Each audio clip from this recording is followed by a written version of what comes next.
46 বছর আগে এই চিঠিটা জয়রামন আমরা দিলে পরে এই চিঠিটা এমন মন্ত্র রাখছি যত্ন করিয়া আমার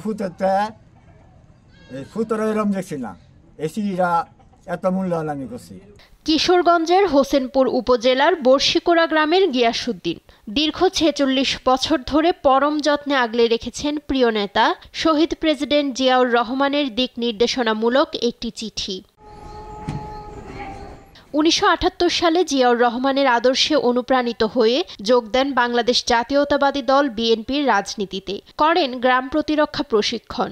এরই প্রেক্ষিতে ১৯৭৯ সালের ১৪ জুলাই রাষ্ট্রপতি জিয়াউর রহমান স্বাক্ষরিত একটি চিঠি ডাকযোগে আসে গিয়াসউদ্দিনের কাছে। চিঠিতে ছিল দেশের শান্তি শৃঙ্খলা বজায় রাখতে কাজ করার আহ্বান। জিয়াউর রহমানের স্বাক্ষরিত চিঠি পেয়ে আবেগে আপ্লুত হয়ে পড়েন তিনি। সেই থেকে সযত্নে রেখে দেন চিঠিটি। আমি একজন ক্ষুদ্র মানুষ, জিয়াউর রহমান রাষ্ট্রপতি আমার বাড়িতে একটা চিঠি ফেলেছে, এটা আমার আনন্দের ব্যাপার। যে লোকটা ৮-১০-১২ মাইল গেছে, আমরা লগে লগে গেছি। এরকম রাজা কোনো দেশে হইতো না। সরল লোক আছেন জিয়াউর রহমান।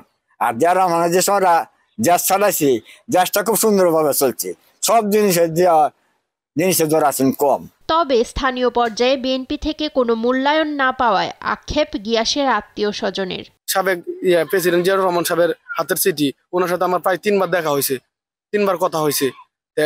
এখন ওরা কমিটিকে আমার বাদ দিয়ে আমার আলাদা রেখে কমিটি দিয়ে দিব, এটা তো আমি মানতাম না।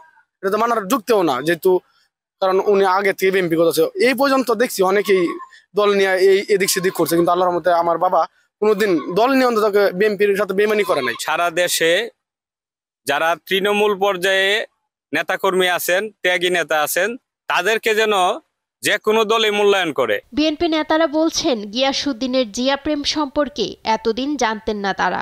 এই ভদ্রলোক সম্পর্কে আমরা অবগত না। তারপর আমরা ওনাকে, যেহেতু উনি শহীদ রাষ্ট্রপতি জিয়াউর রহমান সাহেবের একটি চিঠি ওনার কাছে সংরক্ষিত আছে, আমরা মনে করি এই ভদ্রলোকের যত মূল্যায়ন করা উচিত। আমি জেলা বিএনপি সাংগঠনিক সম্পাদক হিসেবে আমি চেষ্টা করব আমার দলের প্রেসিডেন্ট সেক্রেটারিকে নিয়ে ওনার সাথে যোগাযোগ করার জন্য এবং ওনাকে যথাযথ মূল্যায়ন করার জন্য। যদি উনি রাজনীতি সম্পৃক্ত হতে চান, রাজনীতি একটা পদায়ন করার চেষ্টা করব। তাছাড়া রাজনীতি ছাড়াও যদি সামাজিকভাবে আমাদের কোনো সহযোগিতা চান, আমরা ওনাকে সেই সহযোগিতা করতে বাধ্য থাকবো। জীবনের শেষ সময়ে এসে দল থেকে যথাযথ মূল্যায়নের প্রত্যাশা গিয়াসউদ্দিনের। নিউজ ডেস্ক, দেশ টিভি।